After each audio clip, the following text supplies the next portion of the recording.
Hello, everybody. I'm Lindsay Stevenson. We're going to talk about a framework for digital learning and teaching in a hybrid approach to learning during the COVID pandemic. If you'd like these slides, you may click here or type in this bit.ly and have access to the slides. And then here is the template that I'm kind of following as I go through my information today. And you can take notes that are specific to your class. I'm an instructional coach at Shawnee Mission South High School, which is located in Overland Park, Kansas. And I am the Shawnee Mission School District digital learning coach for grades 7 through 12. The use of digital technology to widen the parameters of human interaction and knowledge and production is still in its most experimental stages.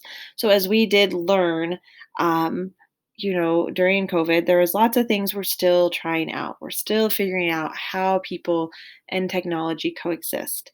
So, one of the areas that we have focused on in my district is what we call the big three.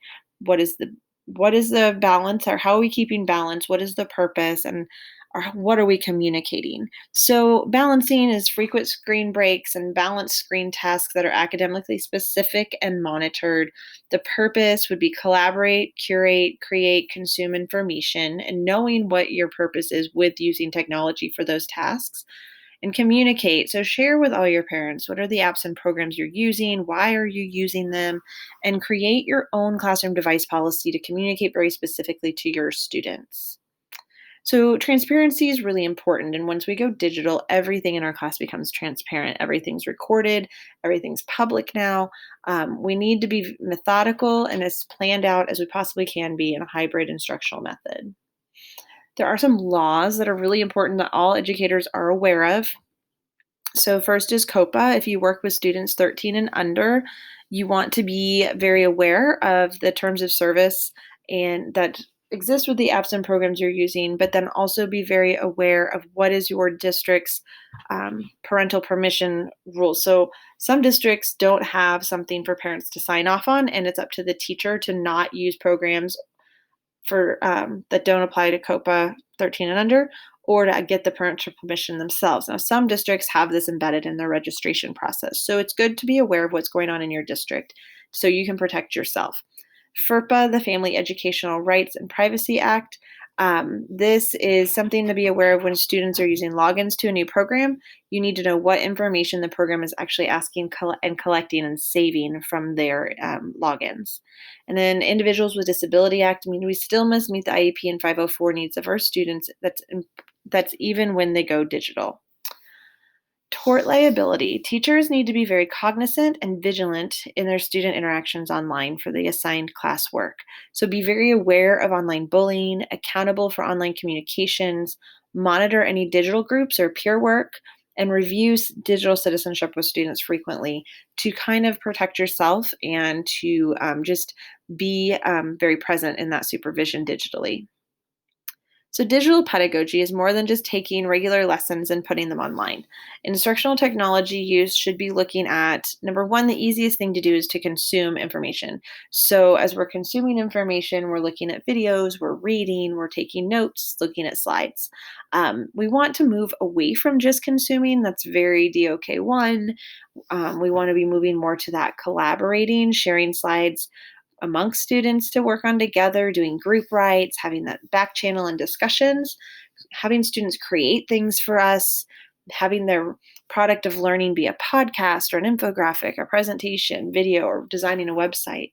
And then curating information is a skill that is becoming more and more important. So, gathering current events, researching and planning projects, but through curating, we also need to teach them to evaluate their sources. Not every source is good, as we know. We have to teach that to our students. So, setting it all up, the first thing you're going to look at is how you're going to communicate with your families and your students. You're going to then create and communicate a troubleshooting protocol. So, what is the protocol that you plan to use to to help troubleshoot issues as they arise? What are tools that should be communicated and explained to parents in advance, and stick to those chosen programs for the semester or for the year?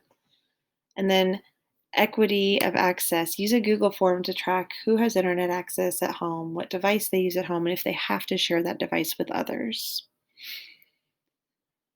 So, motivating students and increasing that engagement online is really not that different than what we do in person. So, we want to build that curiosity by having essential questions, themes, do inquiry based learning. We would like to have that autonomy and choice. So, doing choice boards, explore, flip, apply, hyperdocs, and different learning pathways. Having some a connection to what they're learning, that authentic learning with real world problems where you can connect to their lives and have authentic resources as well. Include those podcasts, include news broadcasts, and different things that are not always written down. Collaboration, so we embed the discussions, the back channels, the small group work. Help build a competence and confidence in what they're doing. So through our feedback, we're going to help them like feel validated and like they're on the right track, and correct them gently as they go forward. Looking at our digital reading skills, this is stuff that we'll start to embed into our lessons when we are digitally instructing. So, slowing down their reading, organizing that text, thinking aloud, identifying main ideas and details, collaborating and defending what they're reading, digital annotations, and then providing feedback. So we also want to look at digital literacies. So these are our functional skills, our collaboration skills, our creation skills, and our consumption skills. So these are things that we need to look at. So when we look at the purpose for what we're doing, then we can look at the skills digitally that we're trying to incorporate.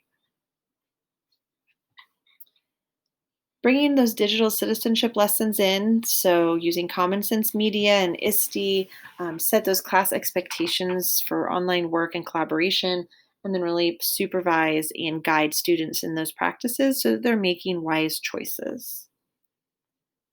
It's important that we build culture digitally, so have students' voices heard, let them tell their stories, personalizing their learning and allowing for digital spaces for them to share those thoughts. And then having student recognition, highlighting student work, student comments, student thoughts. All of these things will lead to building better relationships through the digital connections. The building blocks of digital content are first the instruction, and then the collaboration, our assessment, and then our feedback. How are we getting feedback to students throughout this process? Digitally, it's important that we continue to have that feedback loop present to keep students understanding that we are in this with them. So, instruction in a digital platform is usually asynchronous and it's nonlinear. Methods of asynchronous online learning include self guided lesson modules, streaming video content, virtual libraries, posted lecture notes, and exchanges across discussion boards. They have authentic tasks connected to their learning. Students are creating podcasts and news clips and listening to guest speakers, having guest students return to teach lessons, and then scaffolding and differentiation. So where is each kid starting their learning, and then provide different pathways to get to the end result. Prepare a playlist of catch-up skills you anticipate kids might need help with. So, some ways to differentiate digitally. So, this would be a student choice, but it's by content, it's been differentiated. So, students have the same outcome of assignment, but they're using some more structure. If they're on pick a number one, they're going to have more structure and they're going to have more close reads. And then it builds to the number three, where it's like they're reading excerpts of Paradise Lost. And Faust. And so they have some more challenging, complex texts, and they're in the entirety. We can differentiate by process, so having different groups, so where they have opportunities to move ahead when they're understanding and completing work and showing mastery, and having opportunities to recursively go back and learn and study and take notes and practice on their own until they do reach mastery. Again, this is an example of providing choice. So they have readings and applications, and then they pick one of the options below to do some extra practice. Some of those tools for differentiating and scaffolding when we're done digitally, actively learn for any reading that has multiple content areas. News ELA is a great one for differentiating by ability in reading, providing that student choice. Google Forms with learning pathways. So as I answer one thing correctly, I move in one direction, but if I get it wrong, it takes me to a different practice. Those take a little while to design, but they're so worth it once you implement them into your class. Read and write Google extension, and then using learning menus and choice boards with varied levels of difficulty. So, when we provide that digital collaboration for students, we're going to use some discussion boards. My favorite is Verso app because it allows students to discuss but remain anonymous to each other, but to the teacher, we know what's happening and we know who's saying it. I love Padlet because it's easy. For group work, Digo is great. It's also a very good program to help students prepare for college and career readiness. And with peer feedback, peer grade is a great one for peer feedback. We need to scaffold very specifically how we have students provide that feedback digitally so that we don't have stolen work, so we don't have bullying, so we don't have students making poor choices. So, scaffolding, having forms of accountability, maybe starting with students picking the peer or a family member even to receive feedback and then build from there. So, when we have some opportunities for collaboration, you can have students collaborate in Google Slides through doing introductions of themselves or different bell work or creating memes. These can be shared through Google Slides. You can have students work together and collaborate on a document or on a Padlet. Um, all kinds of opportunities to help our kids work together. The feedback process. So, when you're giving feedback, it's important to discuss the learner's progress towards the learning goal, which means we would have had to set up those learning goals, right? So, generally, those are the learning objectives we set for them. So, how close are they to mastering that learning objective? And what do they need to do to get closer to that? So, set the next goal, keep that lesson going. Maybe they meet the learning objective. What do they do now? Create a dialogue using a Google Doc. So if you have a lot of work they're doing, have every student with a Google Doc. You can do that through your Google Classroom so it's easy to monitor. And then once you've ready to give feedback, you put all your feedback on one Google Doc in a table or a chart. Create checkpoints through the learning process so that students constantly have an opportunity to check in with you. Provide rubrics and expectations to guide feedback. And then digital tools that will help with instant feedback are Google Forms and quizzes and Quizlet. And really, taking those apps and programs that we do have and utilizing them to give that quicker feedback for us. If it's not about if you did it or not, it's not about if they did it or not. It's how close they are to meeting the goal each time they're attempting to learn it. With assessment, we want to make sure that we're doing those formative checks for understanding frequently, providing feedback on those as well. Again, that can be digital feedback through an app or a program. Then summative is we know that we can teach others. That's when we've mastered it. So, how do we in a summative get them to show us they can teach others about what they've learned? How can we assess what they know, how well they know it, and if they know it digitally? So, there's not an opportunity to cheat. So, creating those summative assignments where they cannot Google the answers, they can't text their friend. They're genuine and authentic questions that require them to reteach. Maybe they're going to reteach through slides and they have to record themselves teaching the concept. Maybe they have to explain it in a podcast or a video. Maybe they have to create an outline of how they would teach it to someone else, but trying to have those authentic assessments. Only learners create learning, but teachers guide the process by responding to that student performance. So, allowing students in an assessment to create a mini lesson and record it, create a presentation or an infographic with information, having them record a flip grid to explain the main concepts or work out a few problems if it's math, and have students write, have them write because that is very difficult for them to actually copy. So it's important during post COVID that we recognize that stress is created with a lack of control. And right now, none of us have control of what happens next. We need to look at the fact that our assignments are going to we need to find for every student the zone of proximal development, and our assignments are not going to fit the needs of every student. If our assignments are too difficult, then we create anxiety. And if they are not difficult enough, then we create boredom. So, really being in tune where each student is starting with us this year and where each student's level of understanding is, and then moving them towards mastery from there. So, our chronic stress, which we all have been under, students, parents alike, teachers, it impacts our motivation. It actually affects our memory. It impairs our self control and it slows down our processing. So, a combination of all of those things in our students is not good. So, we need to keep in mind that there is an outside stressor or trigger that is definitely impacting their learning, and we need to be very cognizant of that. Part of one way we can combat that stress is to create dopamine through our instruction. So, that formative feedback that we give constantly, that creates dopamine. Create anticipation and curiosity in what we're doing. That also creates dopamine in the brain. Um, Create problem solving. Checklists to monitor their progress so they can check boxes off as they move towards the end goal. Set goals. Planning and agendas, creative tasks, and movement and laughter when possible really create that dopamine in the brain, which is going to improve motivation, memory, self control, and processing. Some of the tools here, not even specific tools, but thinking about what we need the tools to do. So, if you're going digital, you need interactive tools. You need to have things that they can interact with, they can drag and drop and draw.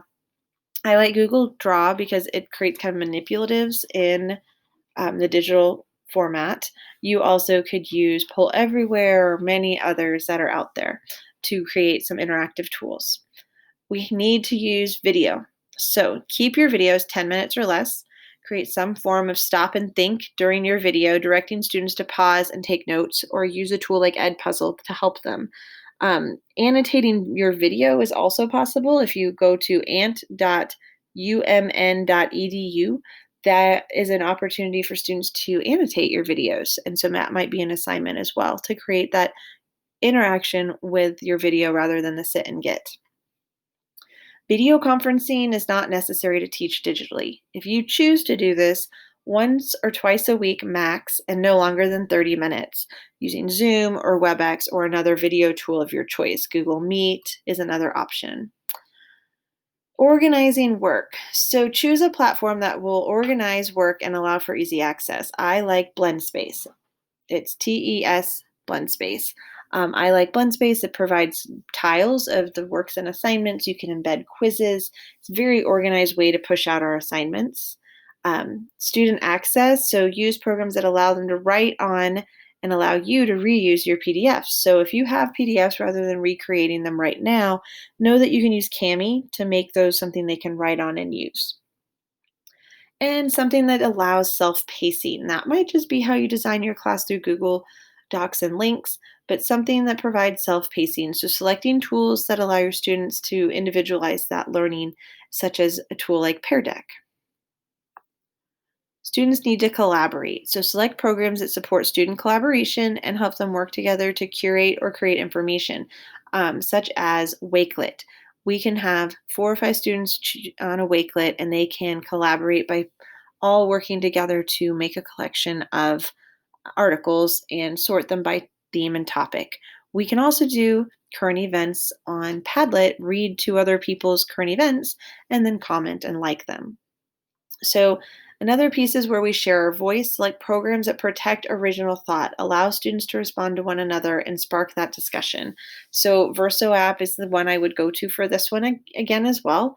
It protects students' original thought. Students cannot actually participate in the discussion until they've answered themselves, and then they're able to see everyone else's opinions.